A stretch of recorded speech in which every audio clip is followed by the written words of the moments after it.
Lori at Southern Art Gallery, and I am re-recording this video because I had a problem with this software that I'm using.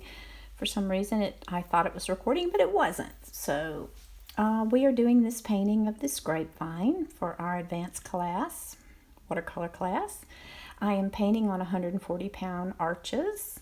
I have it taped down on this board from the back so that I roll the tape, which is a trick I learned from watching Soon Warren. If you want to paint to the edges of your watercolor paper, and you take your tape and you roll it basically like this, so it's sticky on both sides, then you just tape your paper down to your substrate, and it holds it beautifully. So what I have done is laid in a wash, an under layer of ultramarine blue here, and this is a little palette we use in our advanced and our beginner classes. And basically this is a combination of nickel, this is pretty much nickel azo with just a little bit of ultramarine added to get the underlying yellows here. I've done the ultramarine here, I've done the grapevine back here, and I've done this, if you can see, you can't see this, this is a piece of wood going across here. I think it's bamboo. So we're to this stage, and I'm fixing to drop in the background. I'm going to pre-wet this first, and then we'll start dropping in the background colors. So I will do that and be back. And I have pre-wet this, and I have decided on a background of this really bright lime green. And the reason for that is that it will contrast beautifully with the dark grapes and with the red leaves. But you can certainly drop in any color background you like. But I'm going to drop this in, and if I don't like the way it looks, I will modify it. And this grain was just made with lemon yellow and ultramarine blue. Okay, I like that better because that carries through down to here. You always want continuity and flow in your paintings. So I'm actually going to drop some of this green in here because there's a lighter green in these leaves. So we'll add just a bit of that there. Okay. So now I think maybe we'll start dropping in some darker green up in these leaves up in here, just to define those a little bit. And again, we won't do we'll leave some highlight spaces in here just to give us some, even though there aren't a lot of highlights in these leaves, we'll do that anyway. And this was again a mixture of ultramarine and nickel azo yellow to get that nice earthier green. And I think it's a little too wet to drop in those veins. Okay, so like that. I think we'll come back in here with this and maybe just get a little veining in here. Here and there. Maybe this one as well. They're a bit darker on the edges for some reason. We'll just give it a little mottledy look there.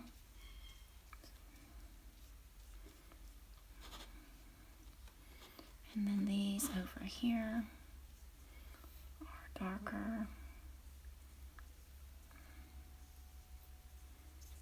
There. And we'll go ahead and make this one blend in rather than being so different right there. Okay.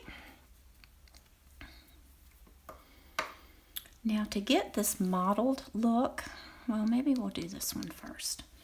We need to mix up some greens. So we'll mix up a little bit more. Let's just do it over here. Actually, let me clear this palette and get rid of those browns for just a minute. So let's mix up. Let's do this leaf first. It is so pretty.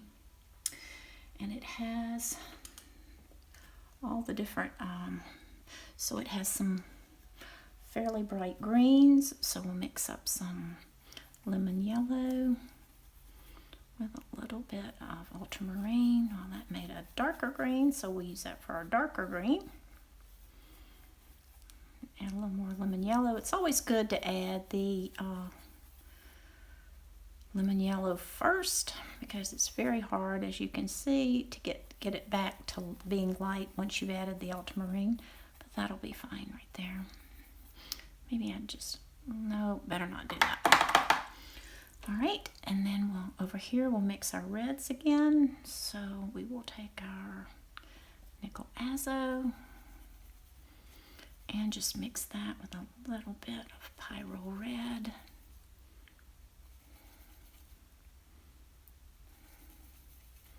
Until we get, okay, now we've got kind of an orange color there.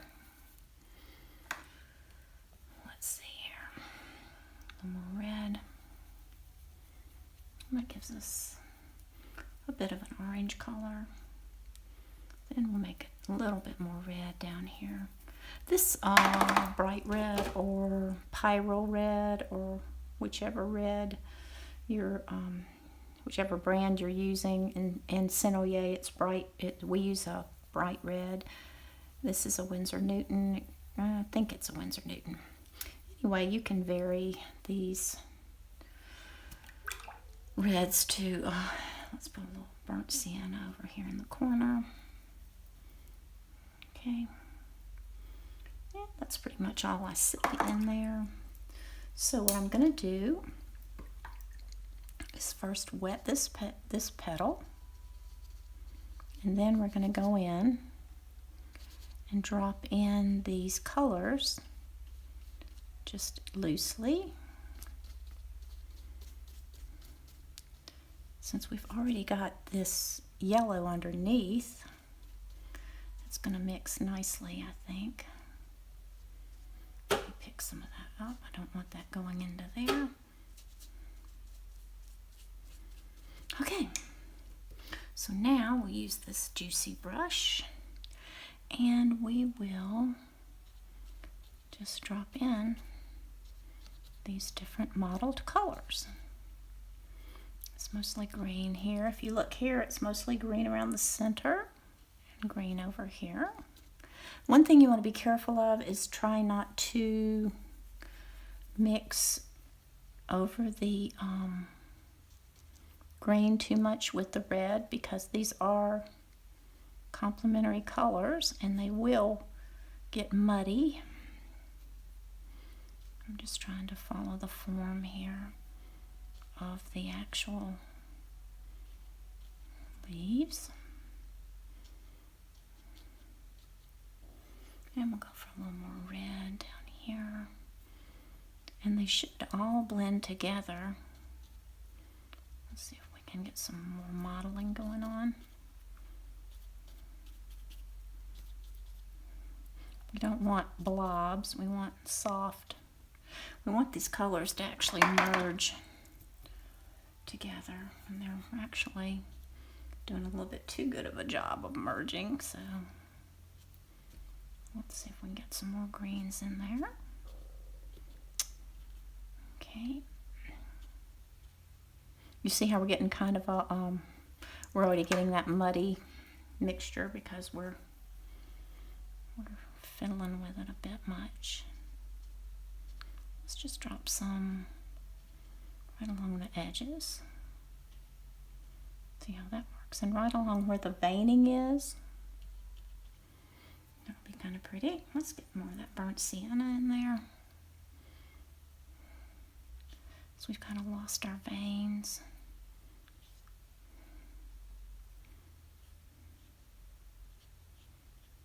That's kind of pretty.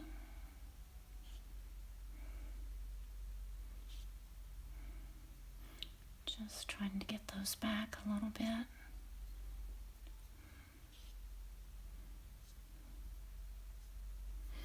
I do need to pick this up right here, so that's too much. And I think we'll just let that dry, and then we'll go back into that a little bit more after it dries. Okay, I'm back. For some reason, the sponge is not picking up this green, or it's not showing up. So I have just decided to drop it in there. I think it's because we have that green background. It's just not, it's not showing up over this yellow for whatever reason. But that's okay. We're not going to worry about it. I think I'm happy with that, and I'm going to leave that until we get ready to do something else there. I think what we are going to do is to take our burnt sienna and mix that up over here and drop it into this leaf up here, little tiny bit into these, maybe.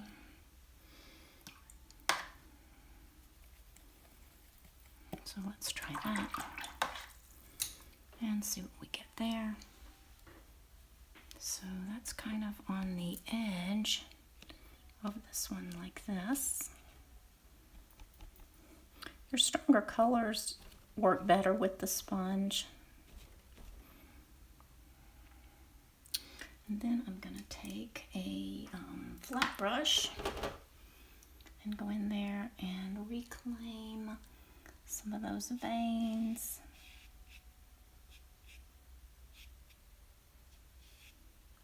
Just to remind us where they are. And then we'll soften that a little bit. It's easy to overdo this, obviously.